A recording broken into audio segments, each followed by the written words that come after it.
So we move on to our third session in this PMP online seminar focused on media and art. And the title of this session is called How Do We as Artists Need to Adapt to Changes in Media Platforms and Why Should We? We welcome Teemu Mastovara and Timo Korhonen. Teemu and Timo, the digital space is yours. Thank you. Thank you very much. Thanks. So as our esteemed colleague David also already mentioned our name, so my name is Korhonen, Timo Korhonen. I'm classical guitarist originally and also recording artist already for 40 years and worked with Teemu in our school with some chamber music projects. And as well, we tested Lola with 3 sides together. I think that's the last thing we did together. Yeah, I think it was 2021. Yeah, could you please explain about your profile as an artist? Yeah, sure. So my name is Teemu Mastovara. I'm a cellist and composer, and also taking composition in a kind of large meaning that I also have done some like interactive installations and text scores and also written music, but in a kind of large meaning. And like lately I've also done like my main focus is new music, both as a performer and as a composer. And kind of what I've also, or where I've worked lately also has been theater and also in the context of electronic music, I like to use Max MSP, this kind of visual programming tool to kind of, how to say, enlarge my cello playing, or like enhance, give it something extra with electronics through Max MSP. And it also has helped me to make this kind of interactive sides to my installations, and why not performances also, but in like as a concrete example. For example, I use some I've made installations where there are sensors, and these, when people pass by them, they trigger something in the music or in the patch in Max MSP, and it changes things up. So, well, sounds terribly interesting. Yeah. Should we hear some music by you? Yes. And so I sometimes like to think that my kind of comfort zone is outside my comfort zone. So I am kind of doing a lot of different things. So kind of maybe to, I don't know, lift up the spirits first. Here is a kind of short funfair I made for my hometown, which turned 100 years this year. So it's a very recent thing. Yeah, Forza Funfair. This is.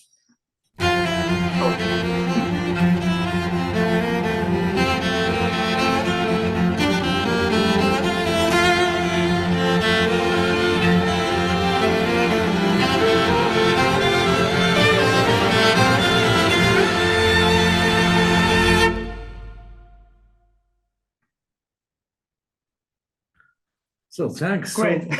So, yeah, that's it. No. Yeah. So you played all the parts, did you? Yeah. I recorded my cello a lot of times, and yeah, then made it. And why this is maybe interesting, you can check out later. But this is also as a basis, this kind of theme I use in here is a basis for a bigger composition I made for Forza 100 years celebrations, which was for a string orchestra and percussion and choir. No, not only string instruments, but also wind instruments. And, well, kind of sinfonietta, but it was made for the School of Music in Forssa, where I started my studies. Also educational material, but that's fantastic. So we see that you got some congratulations. Thank on you. the chat. So great. Thanks. Yeah, hopefully thank this you for was a sort of intermission for for the afternoon. How to say, snooze. Yeah, during 90 minutes, I think if you ate all that time, you will be full, but I hope not. So, but as this was your musicianship as a composer, very short example, then you also work as a performer. Yes, that I also do. So you perform works by somebody else composed them. Yes, that's true. Let's listen to an example. So this is a little bit. We can listen to this is a little bit longer thing, but this is a piece from Pertti Alava, who is a composer from Paimio, which is close to Turku, where we are now. And the beautiful photo is taken by Venla Kaasinen, who is also a Turku University of Applied Sciences alumni. So this is now a solo cello piece, Yksin veneessä, which means like alone in a boat.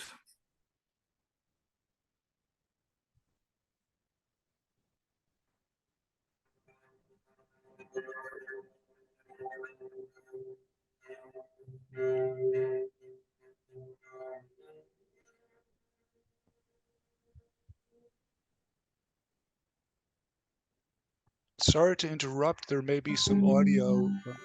Oh, sorry. Yeah. My mistake. Okay, so right. always when I share, I have to reselect. Share sound, optimize video clip. Come on. But do you mean that it's kind of feedbacking? Should we mute the microphone? Possibly, I'm not sure. Now the screen shares on. Yep, here we go. All right, let's try.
This is an example of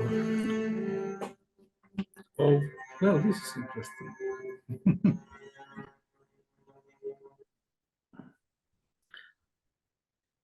Example of your recording. But when did you do this?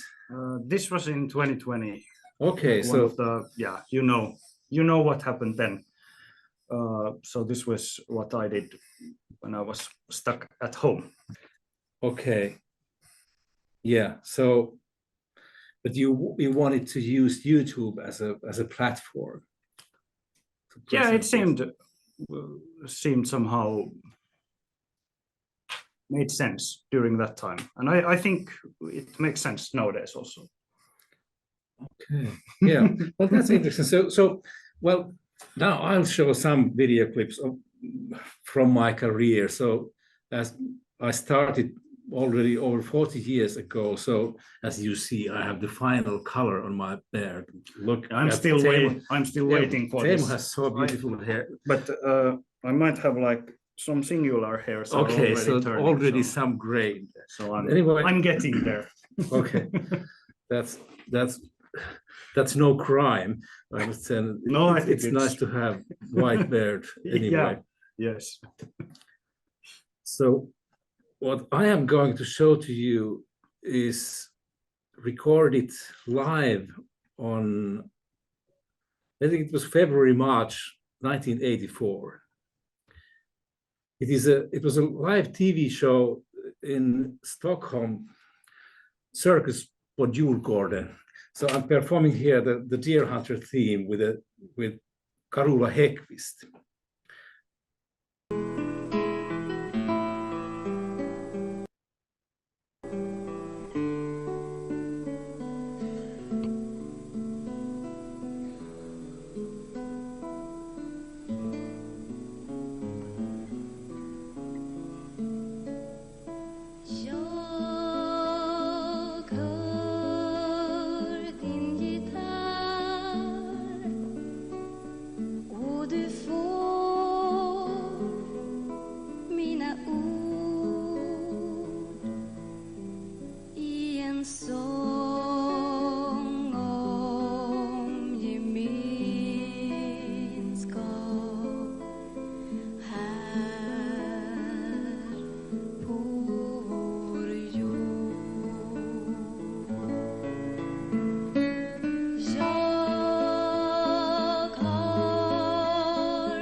Sorry. So that was the thing. TV show. So it was a television production by Swedish TV together with the other Nordic countries, Norwegian TV, also the Finnish Broadcasting Corporation. I don't remember if the Danes were there. But it's so long time ago.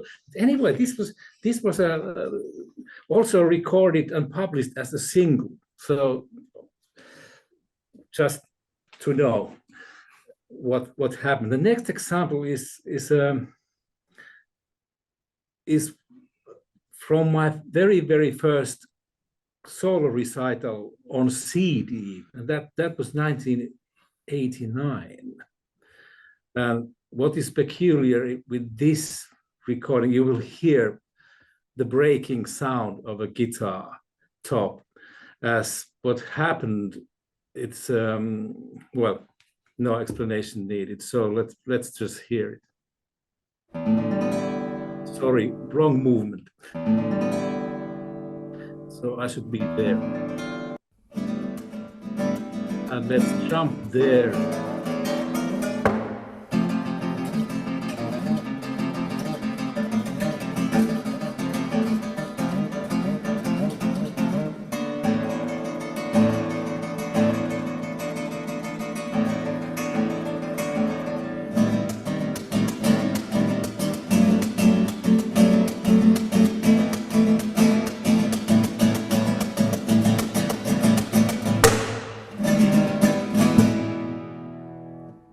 So that's what happened there.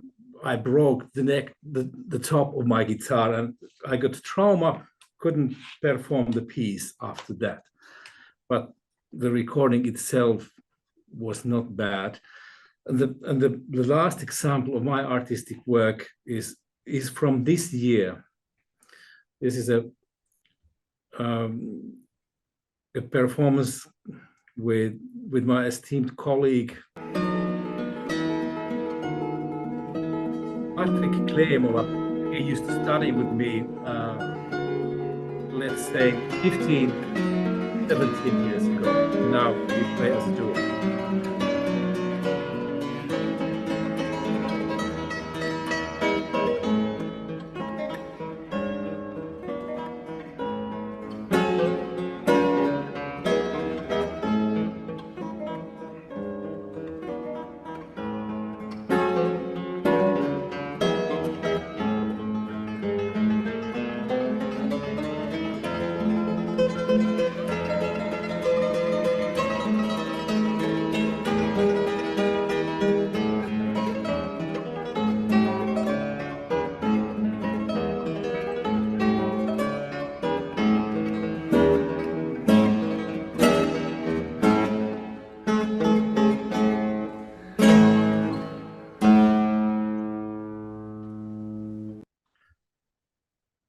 So scope like 39 years. The last one, this was done by us. Patrick mainly took part of the recording, so the sound and the video. And as you compare the lighting, for example, with the very first, professionally done in a huge place with Carola Häggkvist, so there is some difference. And so that also has something to do about our topic we are going to discuss more today. So when I started the distribution of music, there were physical products and the infrastructure was very expensive. So only the recording companies or the broadcasting corporations could afford. And so it was kind of a closed thing. And over the years, when I recorded 20 albums, and they all were produced by a recording company. That was kind of exceptional time when we look now back, like just only like in 10 years. So what do you think, Teemu, about this? Yeah, it has definitely changed. And I mean, my perspective is much shorter because when I was a teenager, I was still like buying CDs and sometimes do it still, but like as a kind of music professional, it is sometimes, I think it's a relevant question, like should you make physical albums or not, and what are your aims, and is it enough to just publish them online, or how is it? But like it's a very different world where we are now. Yeah, exactly. So I remember very big change in the early years of 2000. So when the iPod appeared, 2001, and the music changed from the physical product into a digital music file that you could carry on your pocket, and you can create your own playing lists, which was completely different what I was used to. So that we had a certain program and the planned order of the pieces we had on the recording, and then everything this changed. And later the social media started, which then changed entirely the monetizing model in music business. So like way to go. Yeah. So we have to kind of cope with this situation. So, and I must admit that it has been a little bit painful for me. So as what is for me, it has meant affected so that it is like I have to become the producer myself. Yeah. So is it natural to you? In a way, yes, but I want to just go back to this, like, because I'm also used to listening to albums, like like the order of the songs is important, and it is still important to me. Like if I go check out some music of someone, then I like to listen to the whole album to get a kind of idea of the whole. Yeah, but that has changed totally. I think I'm in the very minority of who listens to music that way. It's more about playlists, and it has since this iPod kind of breakthrough, it has gone way forward still from those times. That was like 20 years ago.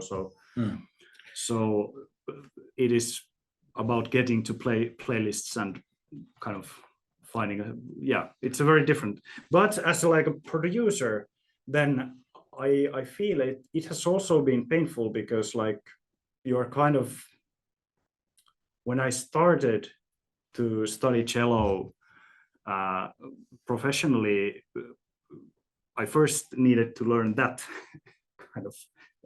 I couldn't do that in like end of the 00s, and then I learned to do that properly. But then kind of now I should also be able to mix and master and produce things in a professional way. So it has been a kind of, it's a constant, you have to learn new skills all the time. Yeah, so to say somehow it seems to be like to be a musician today, you need to be able to do many things. Yeah. And the problem, like how the media platforms work, if we distribute our art in YouTube, TikTok, Spotify, etc., it is something that we are more independent in that. So it seems that, well, we have been talking about social media, so it is social. And so there we come to the question that how should we and how could we develop our reach to our fan base and listeners? What do you think then? Yeah, that's a very good question. I mean, on the it's in a way important to know what your target audience is, what is your audience, and then kind of try to find the audience through and social these different media platforms are really great for that, to find kind of your following and create, and then you can create communities within those platforms. How do you select the platforms suitable for you? I think for me it has been mostly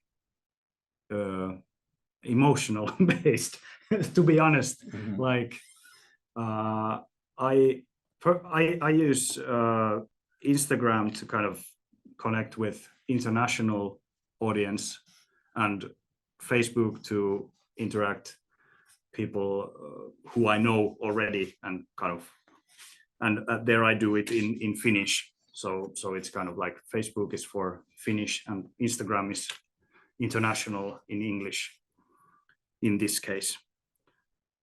And then it's just posting and commenting and kind of creating discussion and some kind of content around that, and hopefully it kind of creates some kind of commotion. Yeah, for some reason I have a feeling that well, we musicians, we could be more aware of where to find our audiences. So the question what I have been wondering quite a lot is that how do I find my niche audience? Because I know it is in there.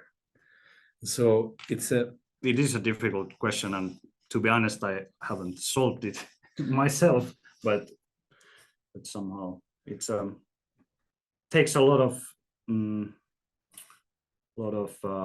commitment to keep on doing things. Yeah, so there is some research, of course, done also for the music business. And I just wanted to show this picture. It's my back catalog of recordings is, many of those are available on Spotify, and so that's my average number of listeners per month.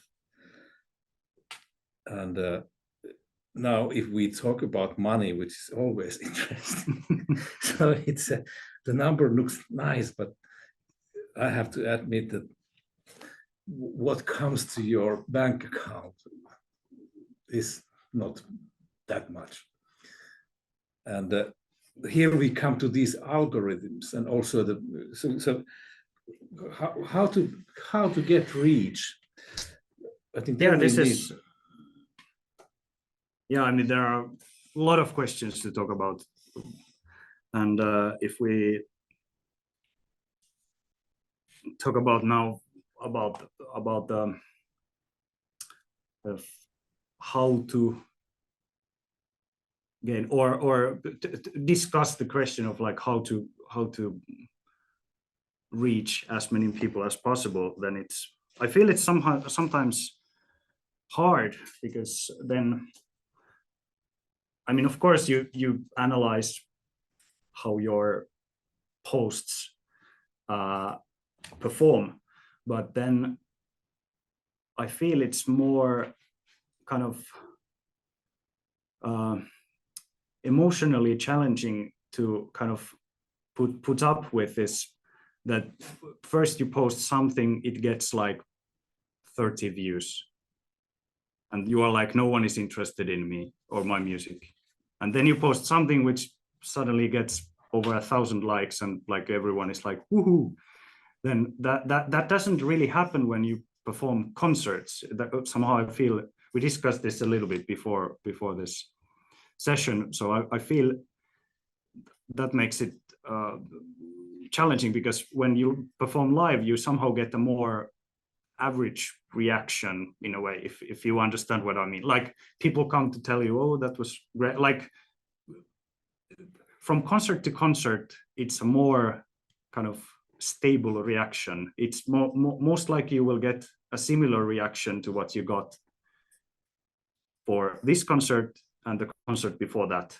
I mean, of course, there's variation, but in when you are kind of on the kind of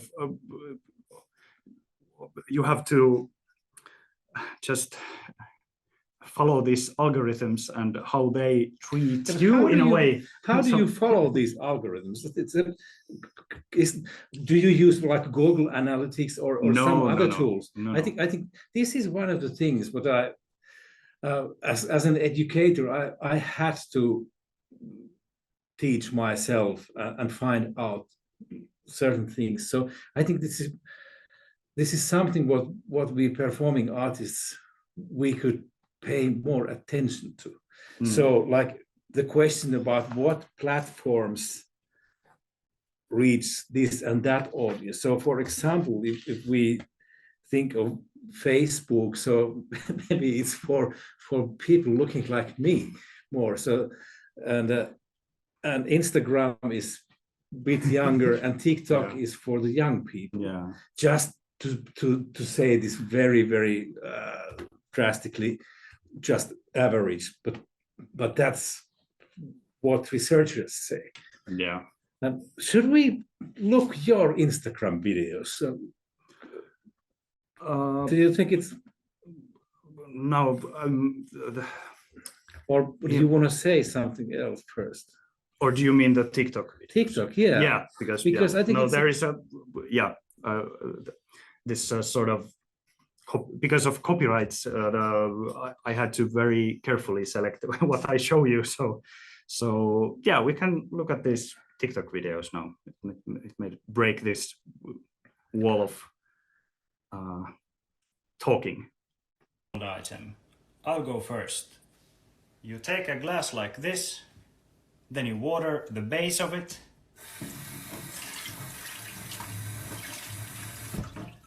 And then you go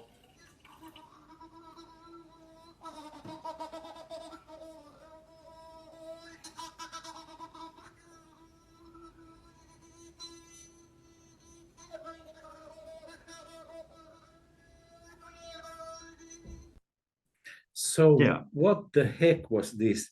So what was the reason for you to publish this?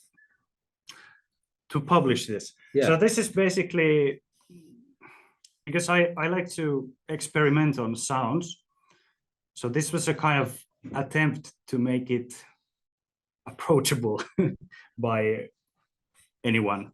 So they understand that if I would just publish this sound as it is, then maybe it's hard to imagine a context where you would use this. But now this is an example that you could, if you are, because this kind of like advertising your music has changed. So you cannot make, in my opinion, it's hard to make advertisements that look like advertisements anymore, because people somehow know how they work, and it's a little bit boring. So this was a kind of a challenge to that you could take any household item and then make some weird sounds with it. Yeah. And if you are using that in a piece of music or song, then you could kind of discreetly advertise your music through this. It is like something like that, work in progress. So you create little teaser and create interest. I want to show a little picture of it. Well, I turned 50 in 2014, and in that occasion, as I organized a party with inviting lots of friends, I asked them not to bring any presents, but to donate money for a composition competition. And this was something what I did a little bit of the way as you explained the reason for this TikTok video. So I opened this Facebook page. The competition was open for everybody, wherever, no age limit. And the only thing is that it should be the compositions should be educational material for classical guitar ensembles. And I think, if I remember right, when I published, then I collected from my friends a little bit under 2,000 euros, and I put a little bit from my own money to get it. So the price is 2,000 euros, and so it gained some interest. And so I worked as a dictator for the first round. So I choose 8 works to be competing then together. And so those 8 works, then we prepared and studied with the students of the Turku Arts Academy and the Turku Conservatory. And we did video recordings of those. And at this page, we always posted, now we are rehearsing this, and now we are rehearsing that. And then in the end, the audience vote for the winners. And so this was an interesting experiment, and it got pretty much interest. So if we think of this kind of niche contemporary music on classical guitar, educational material, so 512 followers still, and this was 6 or 7 years ago. Shall we look at your another TikTok? Yeah. So this is a example of me playing. I've collaborated with some heavy metal bands. So this is an example of that. So this is my cello arrangement I did, which was then to be used on the actual song, or like, so this is a kind of, in a way, this is its own TikTok piece, but it went then on as material for the actual song. And the band is Infirmum, if you are interested.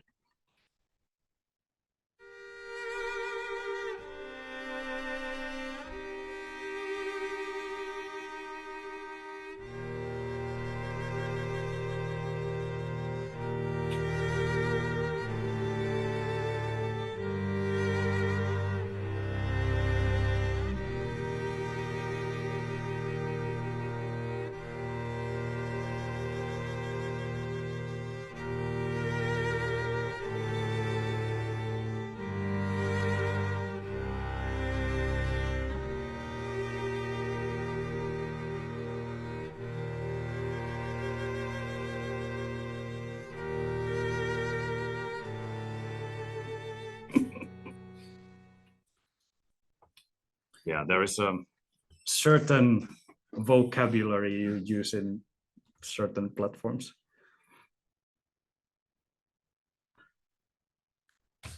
Yeah, so but maybe a point I would like to, or like kind of now looking back to what maybe our both of our, like what we have shared here from the perspective of life, like changing media and kind of also like how are they produced, these short clips. So you noticed, for example, in these TikTok videos, the sound was maybe the focus. So you see, I was a little bit like, here was a little bit like scruggy and not so like these aesthetic things were, or like visual things were not so refined. But isn't that also something what kind of image you would like to give to your audience? I guess so. Is it should it be polished or not? Yeah. So this is a good question, and to be honest, I'm not sure about myself, like what I should get, what kind of image I should make. But like I feel like in my experiments with the social media, the sound quality is more important, or I feel like I've gotten a better reception when the sound quality has been higher, and maybe the visual side doesn't have to be so. But if it has been somehow that a little bit like, let's say, I haven't used the best microphones or like the best tools I have, then the kind of reaction might be a little bit lukewarm. But and also this no, I was getting to something here about this, but no, I forgot it. But also, for example, this YouTube video, it is my most liked YouTube video I have on my channel, but it has just a picture. So that's also something interesting. What is your guess? Why is it like that? I think it's because of the sound quality, or somehow it's. Could it be something that it shows from your artistic personality, something that touches the people? Yeah, for sure. And I think this kind of careful use and of the tools I've had kind of made it possible for me to express it best, I think, or better than, for example, my kind of, yeah, I don't know, but it feels random sometimes. So what were the tools? It would be interesting to hear. Yeah, so just a couple of like, how to say, a couple of good affordable microphones, and then working on it with Reaper and kind of putting a little bit of reverb and EQing, and sort of kind of crafting it carefully with this. Yeah. So did you do editing yourself? Yes. Yeah. So you did also some sound processing in the end. Yeah. On the computer. Yes. So this is something I wanted to hear. So that you did all that by yourself. In the YouTube video, yes. Yeah. I did everything myself. So the same method as was also with this guitar duo. Yep. Recording. Yeah. So what do you think, Teemu? If you wish to develop your let's say fan base or customers, whatever you want to call them, what do you think you should do? I think I should make a concept which is kind of easy to repeat, and then just like Concept of what? like a concept. For example, on Instagram at least there are these challenges. For example, 100 days of practice or something like that. That you share each day for 100 days. You show a little clip of what you do. Then I think this is because it's like what I would do. Perhaps I would little bit make it a twist of like, I don't know, improvising or making small compositions or some kind of creative thing, and then just make the scale so that it's repeatable a lot of times, so people have time to kind of get into it, and they then start to like, after I've done 50, then people start to understand, okay, this is like still ongoing and I get the concept now. So it's and then yeah, just see through to a certain kind of this kind of long structure.